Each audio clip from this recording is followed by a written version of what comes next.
Here's how to allow camera access on Roblox. Now, the first thing we need to do is get into the settings. You can see I'm on an iPhone, but you can do the exact same steps if you're on Android as well. We need to give Roblox access to your camera in the settings. So we're going to find the Roblox app here. Just scroll down until you find the app.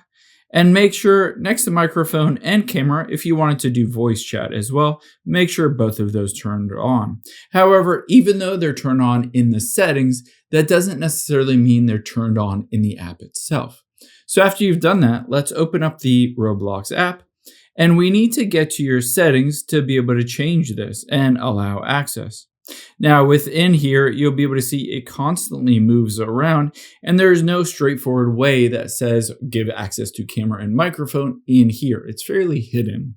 All you need to do is get into the communication, and in here you can see there's camera input, and it says the green dot indicates camera is used by Roblox.